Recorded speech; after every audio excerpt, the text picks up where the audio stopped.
We in here, man. Holidays, weekends, trying to take over. Honestly, I mean, they're one of the best fans in DMV. What's going on, y'all? It's your boy C. Marty Fit, and we back here with another episode of the Less Brunches, More Crunches podcast. It's Sunday. I just did like half of my meal prep. Took another rest day from working out, so I got some energy. And let's do this, man. Let's get into this podcast. I just did another podcast on Ethan Klein recently, and his supporters got mad, so that's going to be a new thing with me, talking about him. So, with all that being said, let's get it. So, we got a clip from Joe Rogan, and he's basically talking about that exercise is one of the top treatments for depression and anxiety. So, here we are with some more studies proving that this is a different article from a school in University of South Australia. So, yeah, man, let's check it out, and then I'm gonna let y'all know what I think about it. Let's get it. Also, before I do that, if it's your first time listening, we keep it real over here. So if your feelings get hurt, I'm sorry. I'm not intentionally doing that. So yeah, be prepared. Let's check it out. Okay, University of South Australia researchers are calling for exercise to be a mainstay approach for managing depression, as a new study shows that physical activity is 1.5 times more effective than counseling or the leading medications. Of course it is. And probably, and I don't want to say the cause of anyone's individual depression because there's no way I can know, but I think probably a lot of people are depressed because they're not moving. Yeah. I really think it's a requirement. It's a physical requirement. All facts, and I'm gonna just say this, just from experience. I know a lot of people that I know that were depressed or claim they were depressed. They weren't exercising at the time, or they weren't exercising. Period. Like I know people that have had like mental breakdowns when they stopped their exercise routine, and definitely a lot of depressed people were not exercising regularly. So that's just from what I've seen. I know that's not a scientific study, but even for myself, I know, like I've talked about my college career briefly on here, but I mean, I've had times where, I was frustrated and I felt depressed, times where I wasn't playing a lot. But I know that when I would go to the gym and I would go do extra lifts, or get extra shots up and just keep myself moving, keep myself busy, keep myself active, I felt a lot better, thought a lot clearer, and I had more of a solution-based mindset opposed to just complaining and focusing on the problem. So that's just because when you're in the habit of releasing more endorphins, you're just gonna have a more positive outlook. And so some key things in the article. Physical activity must be prioritized to better manage the growing cases of mental health. And it's funny that they brought that point up with obesity on the rise, with almost, half of our country being obese. So, not even, this is from Australia, but I'm just talking about our country specifically, but I feel like that's very prevalent with what's going on in our country right now. Another thing, higher intensity activity had greater improvements for depression and anxiety. So that's another thing too. A lot of, just like my clients, we do like cardio and full body and like HIIT. We do a little mixture of that on Wednesdays, and the people, they always say like they feel so much better after those workouts when they get those higher intensity workouts in, because a lot of them are moms. They working out at 5 a.m. They going straight to work after that. They don't get a break during the day. So a lot of them feel better after that high intensity. And even myself, like, I get caught up in, lifting the weights, but I got to switch it up. Like even the other day, I just went to the gym. I did some sled work. I'll throw some sprints in there. I'll throw some jump rope in. And, man, I feel great after that. So I like, there ain't no way I'm stressed after getting one of them workouts in. So I feel that 1,000%. Another key point in this article, all physical activity is beneficial. Yoga, Pilates, walking, resistance training, which is lifting weights, strength training. So with that being said, do your thing. So, a lot of people are scared to lift weights. And at this day and age, there's so much research and knowledge. Shouldn't be scared. But if that's the case with a lot of people, do something else. Go to yoga. You can walk. Go outside. Go for a walk. Get on the treadmill. Put the incline on and walk. Go hiking. Sorry, y'all. But there's really no excuse. If you want to improve your mental health, exercise is a big part of that. And even I had a girl, and a lot of people don't be trying to hear this shit for real. I had a girl who missed all of her sessions last week, and I sent her a message. I was like, "Hey, where you been at?" And she was like, "Hey, life been lifing, da da da da da da da da," and basically just saying, I guess, I don't know what obstacles going on in her life right now, but I basically told her, I said, "Look, you might not make it to your session, but at the bare minimum, go get on the treadmill, do something to clear your mind to help you. You don't want to just be caught up in this cloudy space where you have that anxiety or you're reacting in an emotional way. You might not end up making the best decision." So I told her, "Man, go walk on the treadmill." I didn't get a response, but I mean, to be honest though, when people hear that, when they hear you say that, exercise to help their mental. They're not trying to hear that, bro, and it's like people almost get offended. But again, exercise and fitness is one of those things people look for a reason to neglect. But I'm sure you still go to work. I'm sure you still pay the bills. I'm sure you still do family stuff. So, I feel like you could fit in exercise somewhere in between that as well. Let's see, and then and lastly, the last point they made in here. We hope this review will underscore the need for physical activity, including structured exercise interventions as a mainstay approach for managing depression and anxiety. So pretty much they're just saying that it's needed, and they want to spread the message. So me being in the fitness world, I'm excited that this is getting out there because I've been preaching this for a while, just off trial and error before there were even any scientific studies, before I saw any scientific studies on it. So, yeah, appreciate you, Joe Rogan. Hey, look, Joe Rogan, don't give me a copyright. I'm just trying, if you don't know who Joe Rogan is, he's one of the top podcasters out in the world. So he has some good stuff. But yeah, hopefully they don't give me a copyright. Now, let's get into the good stuff, man. Let's get into it. So this girl here, she's pretty well known on TikTok. Beefcake Brina. She's basically responding to a girl saying that if you have a weight loss goal and you're working out for a weight loss goal, you're fatphobic. So this girl ripped her into shreds. The Beefcake Brina girl ripped it into shreds, and I'm gonna give my thoughts on it. So here we go. Let's check it out. You work out because you want your body to look a certain way. You don't care about health. You are fatphobic. Buckle up, kids, because this is a long video of demolishing some bullshit. I got tagged in this video 50 times and I waited to create my response because I did want to educate myself a little bit more before creating the response. My initial reaction was what the fuck. My reaction now after a few days of thinking was what the fuck times 10. Naturally, I asked for peer-reviewed sources. She came up with this long list, which over half of the sources were opinion-based. That's not credible. Next, I scroll to the very bottom and find a few PMC articles to which I click in and read. In summary, what she did was she took the exploration of fat studies from different articles and she created an extreme claim out of it that was not specifically supported by the articles, and then made an extremely shitty and ignorant blanket statement. Because ma'am, who the fuck are you to tell people that they shouldn't want to look better and be comfortable in their own skin and to label them fatphobic? Because as an experienced coach who has trained 400 people online personally alone just in 2021, I can guarantee you if I go back and look at all my files from these clients, their fitness goals go a little something like this. I don't want to have a heart attack at the age of 50 like my father did. I want to grow up to see my grandkids. I want to be able to walk up the stairs not winded. I don't want to catch heart disease. I just want to be a strong woman so I don't get sexually assaulted again. And it's the assuming that everyone who goes to the gym wants to look skinny for me. It's the assuming that everyone who stays physically active is fatphobic for me.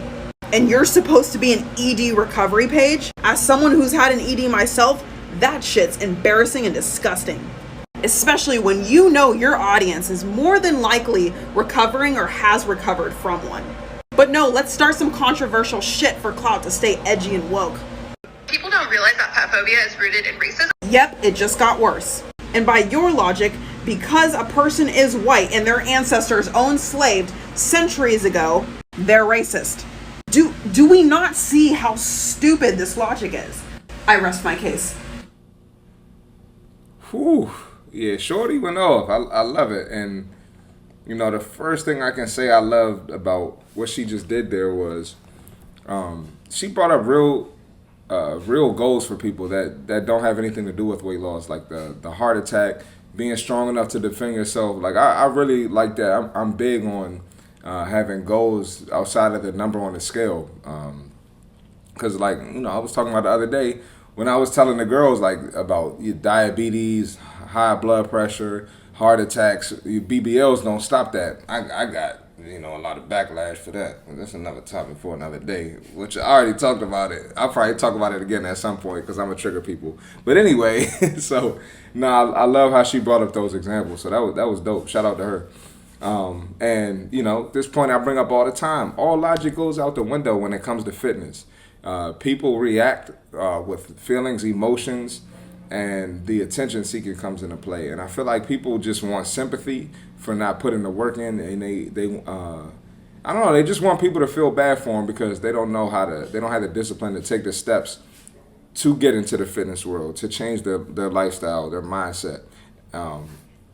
And a lot of people, and if you watch the video, the initial girl who was being reacted to, she wasn't obese, and she's making these fatphobic videos. A lot of people do this who are not obese, and they're not part of that body positivity movement. A lot of them do that for engagement, right? They do it for to go viral. They do it to get views. They do it for attention, right? You got to realize who you're listening to. Now, if it's somebody who is heavy set, they obese, it's a bigger person going hard for the fat phobia and the body positivity, that makes sense. But you got somebody skinny on here going hard for y'all, I can't even trust it. And then when a girl asked her to bring up some sources, she brought her some opinion-based bullshit. So be careful with that, man. And like I said, people are more concerned with that dopamine rush of being praised and instead of hearing the truth. People love a convenient lie instead of hearing that long-term truth. Like they want to hear what's good for them right now. What's gonna make you feel good right now. If I could tell you something that's gonna better your future, right? You're gonna be better off long term if I tell you this, but it might be an uncomfortable truth. That's what you need to hear. I don't need to hear a convenient lie. I don't need somebody telling me, "Oh yeah, Chris, you're the greatest trainer on earth." Like, it might make me feel good, but nah, bro, this is where you got to get better at. You got to communicate better. You got to be able to cue your clients better. You got to do this. You got to be able to da-da-da. You got to, you got to be able to adapt to your clients. That's what I need to hear. That's what I need to get better. I don't want to hear this other bullshit, right? Not too long ago, I asked one of the bodybuilders in the gym. I took a video of a progress video of my body, and she was like, "Oh, you need to do X, Y, Z to improve this, that." Now, am I fit? Yes. Do I look somewhat good? Yes. But can I improve? Of course you can improve. So I went to somebody that could break it down and tell me what I need to do to improve. But yeah, man, it's just like people got to get past that. And like I said before, I don't think these videos are aimed to help people, right? So the girl brought up an eating disorder. I don't see how that's helping someone. Just if you're trying to target people with eating disorders and you want to educate them and make them feel better, I don't see how calling something fat phobic helps that. I don't understand. I just don't with the whole fat phobia movement. Fat phobic, it didn't even start with overweight people. I learned that it started with disability and the fat people just kind of took over. I'm gonna do an episode in that. I haven't done extensive research, so I'm not gonna talk about it. Y'all ain't gonna tear me up in the comments again. But and then that last part of the video about the racism, that's just stupid logic. And again, I've made multiple episodes on this about associating black people with obesity and calling it racism when people don't want to be fat. That right there is just the dumbest logic I've ever seen in my life. Matter of fact, I'm going to probably plug them videos right here. I'm going to plug them links in. And because just think about it, bro. It's obese people in every demographic, right? I've been around. I grew up in a black neighborhood. I'm a black man. I went to school in white areas. I lived in Woodland Hills, California, which is one of the whitest areas in LA County. That's where LeBron James sends his kids to school, right up the street from there. You know what I mean? So I've been around. I've seen obese people everywhere I went. So we can't just attach that to a race. And we live in a predominantly white country. So that right there is just not smart. Yeah. Shout out to Shorty, though. She did a good job on that video. Moving on. Let's check this video out, bruh. This joint was crazy. All right. If you are morbidly obese, you could make a roller coaster unsafe for people that are not, for regular people. Did we all hear that? Did we all hear that straight-sized woman calling other straight-sized people who are not, in her words, morbidly obese, regular people?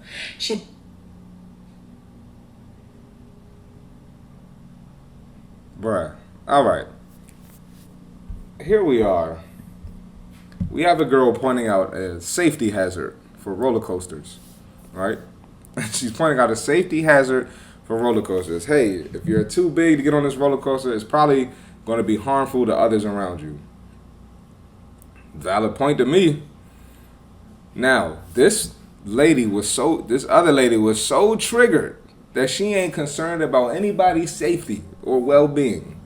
She was just mad because the lady called the people who are not morbidly obese regular people. And if you think about it, majority of people are not morbidly obese. Now, there are a lot of obese people in the country, but majority of people are not morbidly obese. So, yeah, you're not regular. If you don't fit that mold, you're not regular. Sorry. Like, it's like we gotta get past. We can't be truthful with people. We gotta get past that. Like, if nobody say you a bad person, nobody called you ugly, nobody called you broke, but you're not normal size. So no, you don't fit in a regular category. It's the truth. We should not be normalizing obesity. We just really shouldn't. And it shouldn't be encouraged.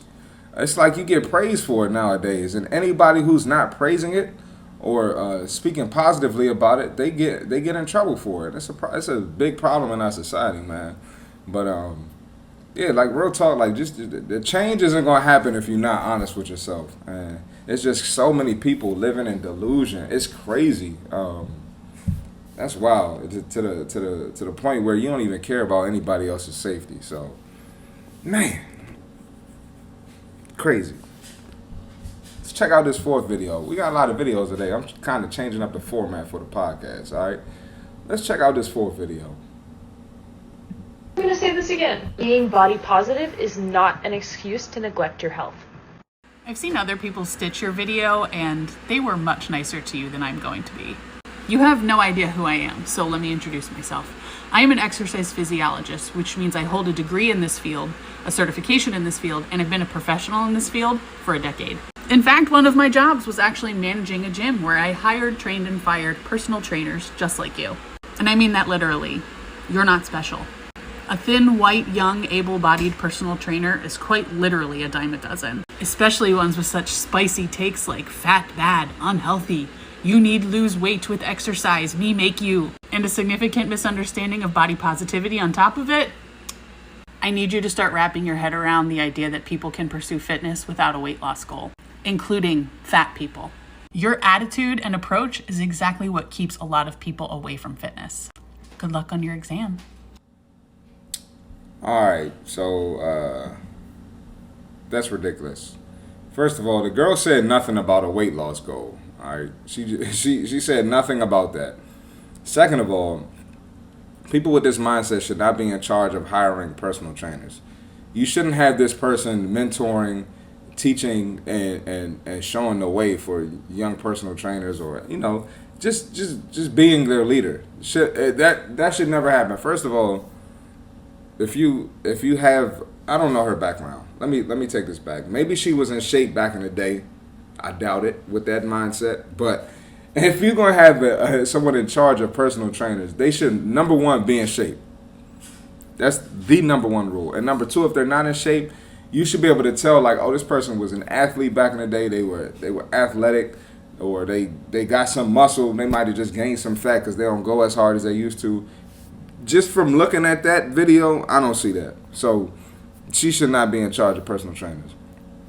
Someone who doesn't recognize how detrimental this is to the fitness industry, and more importantly, how detrimental it is to the state of our society. I mean, this is ridiculous. That obesity is one of the top killers and causes of diseases in our country. So that's ridiculous. Another thing too, like and I mentioned the scale thing. When the girl said nothing about a weight loss goal, that's not the only way to measure your progress. And this is kind of going off topic, but I don't even put most of my girls on the scale anymore.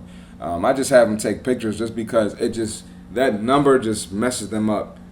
It just messes their whole mental up. It takes them off track. I ain't got time for it. And another thing too, like you can drop 3 pounds of fat and gain 3 pounds of muscle, right? So your weight doesn't change, right? You lose 3 pounds of fat, gain 3 pounds of muscle. The weight's not changing, and you can look smaller in the mirror or look smaller in a progress photo, but people ain't trying to hear that shit. So that's another episode for another day. But I gotta teach that to a lot of the girls. So that whole, I don't know, people get so caught up on that number on the scale, and then and she said that the mindset of the girl keeps people away from fitness. And to be real, what keeps people away from fitness is delusion, inability to commit, work hard, and adapt. That's what keeps people away from fitness, and people do not have those skills. When you develop those skills, you can excel in fitness, you can excel in business, you can excel in family, you can excel in other things. But I honestly believe that people with a lack of sports or playing sports, growing up in that environment, growing up in a competitive environment, people do not know how to work hard. People don't know how to get uncomfortable. People don't know how to adapt. And I think that's why people, struggle with fitness. You go to school, come home, play video games, talk on the phone, get on social media. There's no competitiveness about that other than maybe being competitive in the classroom. But that's a whole, it's a skill set, but it's different from doing something physical. And I just feel like that's a big reason why people are scared of fitness. All right, we got one more video before we wrap up, so let's check it out. This one here is crazy. Travel might look a little different for us plus-size folks, but it's still possible. The airlines should do a better job accommodating us, but until then, I'll keep shouting my message from the rooftops. You deserve to travel just as much as anyone else.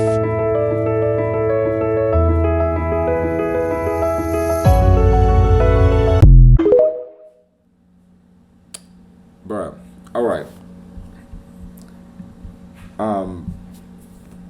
I'm just going to say this.